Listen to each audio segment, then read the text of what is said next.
Thank you, Mr. Chair.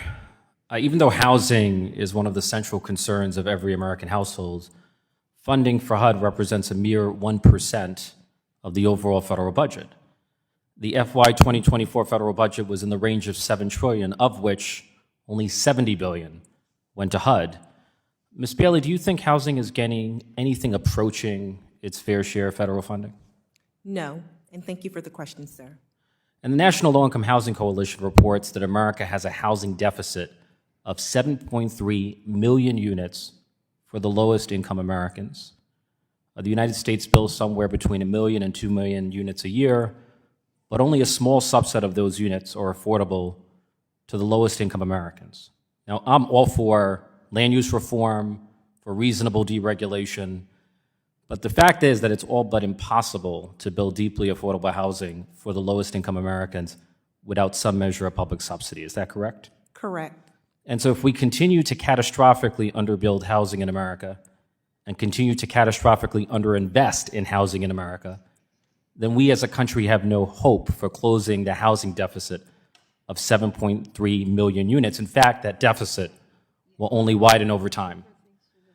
Now, the greatest sources of deeply affordable housing are Section 8 and Section 9 public housing. There are about 5 million Americans living in Section 8 public housing and about 2.5 million living in Section 9 housing. I can tell you as a product of public housing, most Americans who live in Section 8 and public housing would be homeless without it because market rate rent is simply too high. And so my question to you, Ms. Bailey, is what is more expensive for the federal government, homelessness or those housing programs? Homelessness, sir. Thank you. And so when the federal government defunds or underinvests in programs like Section 8 and public housing, it is not creating a cost savings. It is simply substituting the higher cost of homelessness for the lower cost of affordable housing. Do you agree with that assessment? Yes, sir. So affordable housing is not a cost, but a cost savings relative to the far greater cost of homelessness. I would add fair and affordable, sir.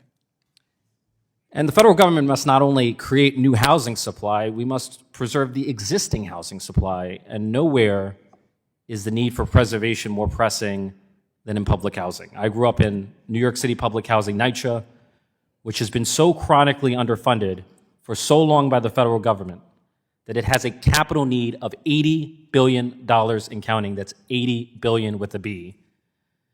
And housing authorities like NYCHA typically receive only a percentage, only a proration of the formula federal funding for which it is statutorily eligible. In fact, there have been years when NYCHA has only received 82% of its formula federal funding. Do you think there's a private landlord in America that could operate with only 82% of the revenues that it needs? No, sir. So why should we expect that of public housing? We absolutely should not. And in fact, we need more investment, and we need to be very intentional. The Housing Crisis Response Act has $150 billion.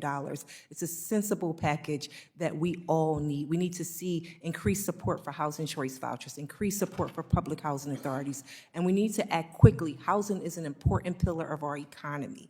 If we allow housing to fail, the economy fails. And federal public housing is a federal program and a federal obligation. Yes. So if there are bricks falling off of public housing buildings, does the federal government have an obligation to replace them? Yes. And if there are leaking roofs that are causing water to penetrate and damage the building systems, does the federal government have an obligation to replace those roofs? Yes, because the people who live in those housing places, they deserve the dignity of a home that's safe. Safe, decent, affordable housing, which every member of Congress enjoys. So why not wish for every American the safe, decent, affordable housing that we as members of Congress take for granted? I have a question for each of the panelists. There are multiple causes to the affordability crisis, right? Insurance, construction costs, land use. Which cause would you identify as the most consequential? And I'll start with Mr. Compton. Harkening back, Congressman, to what I said about what we did in the tax code 40 years ago, we intentionally knew that changes in the tax code and the 1986 Tax Reform Act were going to cause underinvestment in housing, and that's exactly what we've gotten. Thank you, Congressman. I'd point to land use regulations and permit approval processes. Excessive codes.